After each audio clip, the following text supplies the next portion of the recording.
আসসালামু আলাইকুম দর্শক, আশা করি সকলে ভালো আছেন। আজকে আপনাদের দেখাবো কিভাবে বাসায় সাধারণ মশলা আর সহজ টেকনিকে গরুর মাংসের কোরমা বানাবেন। অনেকে মনে করেন কোরমা বানানো খুব ঝামেলার কাজ, তাই আজকে ঝামেলা ছাড়াই খুব সহজ টিপস সহ কোরমা বানানো দেখিয়েছি। তাহলে চলুন শুরু করি।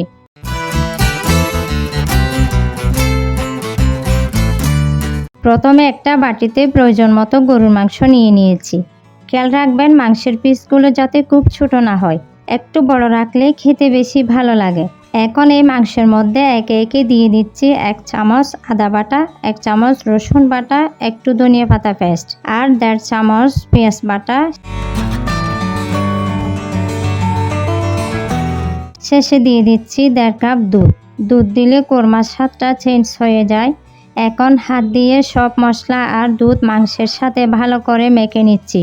মাখার সময় খেয়াল রাখবেন যেন প্রতিটা পিসে মশলা লাগে, তাহলে স্বাদটা ভেতরে ঢুকবে।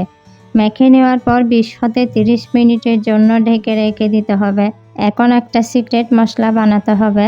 একটা বাটিতে নিচ্ছি 2 চামচ নারিকেল বাটা, 1 চামচ বাদাম বাটা, সামান্য জিরা বাটা, 1.5 চামচ পেঁয়াজ বাটা আর কাঁচামরিচ বাটা। সবগুলো একসাথে মিশিয়ে নিলে কোরমা বানানোর স্পেশাল পেস্ট রেডি হয়ে যাবে। এটা দিলে কোরমার স্বাদটা একেবারে পাল্টে যাবে। এখন চুলায় কড়াই বসিয়ে 1 কাপ বা প্রয়োজন মতো তেল গরম করে নিচ্ছি। তেল গরম হলে দিয়ে দিচ্ছি দারুচিনি, এলাচ, তেজপাতা আর কয়েকটা গোলমরিচ। একটু সুগন্ধ বের হলে দিয়ে দিব 1 কাপ পেঁয়াজ কুচি। পেঁয়াজটা হালকা সোনালি রং করে ভেজে নিতে হবে।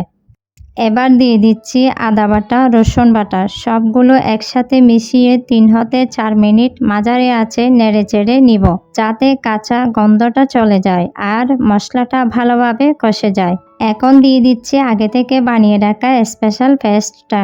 মশলার সাথে ভালো করে মিশিয়ে সময় নিয়ে 2 হতে 3 মিনিট কষিয়ে নিচ্ছি। মশলা তেল ছেড়ে দিলে বুঝবেন কষানো পারফেক্ট হয়েছে। এবার মশলাটা মাঝারি আঁচে রেখে আরও কিছুক্ষণ নেড়ে চেড়ে নিতে হবে। ধীরে ধীরে মশলাটা ঘন হয়ে আসলে ম্যারিনেট করে রাখা মাংস দিয়ে দিলাম। মশলার সাথে মাংসগুলো ভালো করে মিশিয়ে নিতে হবে, যাতে প্রতিটা টুকরোতে মশলা লেগে যায়। এখন 1 কাপ তরল দুধ ঢেলে দিচ্ছি। এরপর চামচ দিয়ে ভালো করে নেড়ে চেড়ে মাংস আর মশলার সাথে মিশিয়ে নিতে হবে। এতে দুধটা ভালোভাবে ছড়িয়ে যাবে আর ঝোলটা ঘন হয়ে আসবে। এবার ঢাকনা দিয়ে ঢেকে মাঝারি আঁচে 4 হতে 5 মিনিট রান্না করে নিব, যাতে মাংসটা ভালোভাবে সিদ্ধ হয়ে যায় আর মশলার স্বাদ ভেতরে ঢুকে যায়।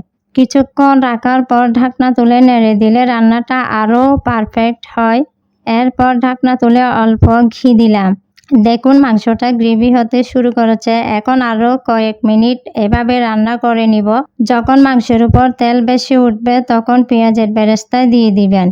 এখন কোরমা রান্না হয়ে গিয়েছে, রংটাও হয়েছে দারুণ। এভাবে কোরমা বানিয়ে গরম গরম ভাতের সাথে বা পোলাও পরোটার সঙ্গে পরিবেশন করতে পারেন।